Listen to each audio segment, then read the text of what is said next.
अस्सलाम वालेकुम dear students and viewers. आज के लेक्चर में हम कंसेप्चुअल क्वेश्चन नंबर 5 डिस्कस करने जा रहे हैं। कंसेप्चुअल क्वेश्चन का स्टेटमेंट है, how can you compare the masses of two bodies by observing their frequencies of oscillations when supported by a spring. तो स्टेटमेंट का मतलब ये है कि अगर हमारे पास दो स्प्रिंग हो और उसके साथ हमने दो अननोन मासेस को बांधे हैं, अगर हम उनकी फ्रीक्वेंसी को मालूम करें तो किस तरह से हम उन दोनों अननोन मासेस को आपस में कंपेयर कर सकते हैं। तो इसका आंसर है, there is an inverse relationship between mass and frequency of the body in mass spring system, i.e. Mass is inversely proportional to the square of frequency. तो इसका मतलब ये है कि आप लोग को पता होना चाहिए कि मास स्प्रिंग सिस्टम में मास और फ्रीक्वेंसी का आपस में इनवर्स रिलेशन है, यानी फ्रीक्वेंसी के स्क्वायर के साथ मास का इनवर्स रिलेशन है। इसका मतलब क्या है, इसको समझने के लिए हमने एक्सप्लेनेशन को समझना होगा, तब आगे जाके आप लोगों को ये पॉइंट क्लियर हो जाएगा। Explanation, for an oscillating mass spring system the frequency is given by, यानी मास स्प्रिंग सिस्टम से हमें मालूम है जो फ्रीक्वेंसी होती है वो किसके बराबर होती है, 1/2 पाई अंडर रूट के बाई एम, जिसको मैंने इक्वेशन 1 कहा। लेकिन यहाँ पर हमारे पास दो मासेस है, एक m1 है एक m2 है, तो दोनों के लिए हमारे पास दो मुख्तलिफ फ्रीक्वेंसी होगी। क्लियर? तो f1 किसके बराबर आ जाएगा, 1/2 पाई अंडर रूट के बाई m1, जिसको मैंने इक्वेशन 2 कहा। एंड मास 2 के लिए, m2 के लिए हमारे पास फ्रीक्वेंसी किसके बराबर आ जाएगी, f2 is equal to 1/2 pi under root के बाई m2, जिसको मैंने इक्वेशन 3 कहा। अच्छा, इसको मजीद समझने के लिए हमने इस फिगर को थोड़ा कुछ समझना है। मिसाल के तौर पर ये मेरे पास एक स्प्रिंग है, ये दूसरा है, दोनों का जो स्प्रिंग कांस्टेंट है ये सेम है, यानी दोनों का जो के है वो हमारे पास क्या होगा, सेम होगा। इसके साथ मैंने m1 मास को बांधा और इसके साथ मैंने m2 मास को बांधा। अब ये दोनों मासेस अननोन है, इसके मैग्नीट्यूड के बारे में हमें इल्म नहीं है। जैसे ही मैं इस m1 को यहाँ से इस तरह से स्ट्रिच करके खींचता हूँ, तो जब मैं इसको यहाँ से छोड़ देता हूँ तो इस तरह से ऊपर की डायरेक्शन में जाके टू एंड फ्रो मोशन करेगा, यानी वाइब्रेशन करेगा, ऑसिलेशन करेगा। तो हम इसकी फ्रीक्वेंसी को अब आसानी के साथ निकाल सकते हैं, यानी एक सेकंड में हम काउंट करेंगे कि इस मास स्प्रिंग सिस्टम में कितने वाइब्रेशंस या ऑसिलेशन कंप्लीट किए, तो उससे हमें f1 यानी फ्रीक्वेंसी 1 मिल जाएगी। इसके साथ साथ ये दूसरा स्प्रिंग है, इसके साथ हमने m2 को बांधा है। अगर इसको भी मैं नीचे की डायरेक्शन में इस तरह से स्ट्रिच करूं और छोड़ू, ये भी टू एंड फ्रो मोशन करेगा।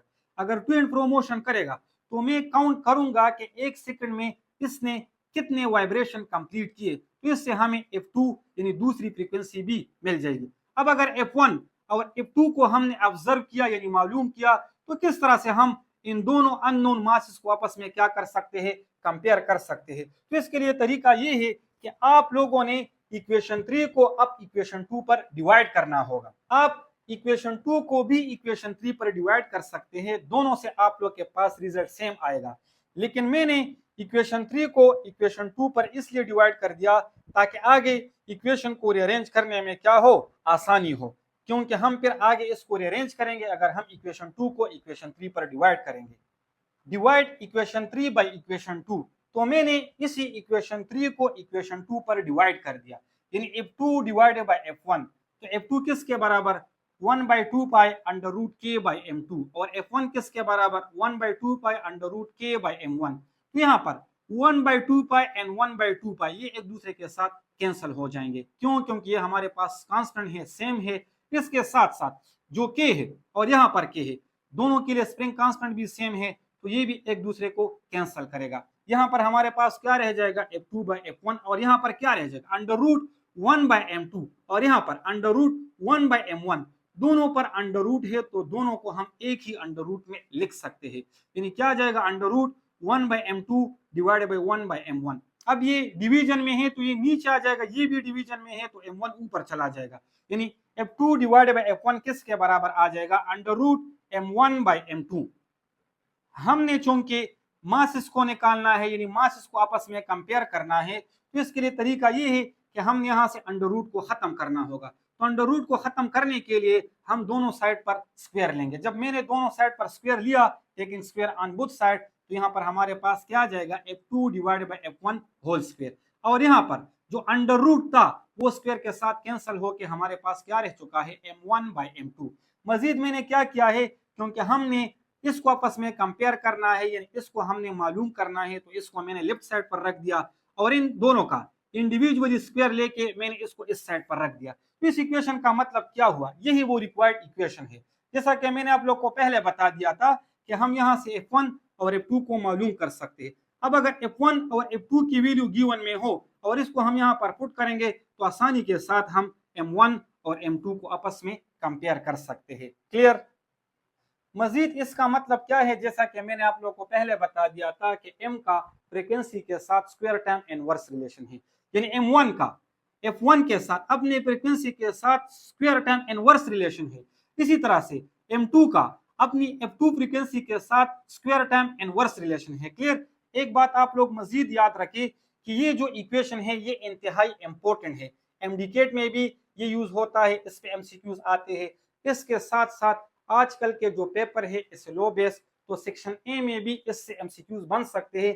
एमसीक्यूज किस तरह से आ सकते हैं, गिवन में आप लोगों को फ्रीक्वेंसी दी होगी, तो फ्रीक्वेंसी गिवन में होगी, आप लोगों ने मासेस को या मासेस की रेशियो को निकालना होगा। इसके साथ साथ आप लोगों को बाज औकात मासेस गिवन में दिए होंगे, तो मासेस से आप लोग फ्रीक्वेंसी की रेशियो को निकाल सकते हो। इसके साथ साथ अगर m1 m2 और साथ में f1 की वैल्यू गिवन हो तो आप लोग f2 को आसानी के साथ निकाल सकते हो। यानी इन चारों में से अगर कोई एक को आप लोगों ने मालूम करना है और 3 की वैल्यू गिवन में हो तो आप आसानी के साथ इस इक्वेशन को यूज करके मालूम कर सकते हो। लेकिन कब, जब हमारे पास दोनों स्प्रिंग्स की हमारे पास स्प्रिंग कांस्टेंट क्या हो, कांस्टेंट हो। उम्मीद करता हूं कि आप इस कंसेप्चुअल क्वेश्चन को समझ चुके होंगे।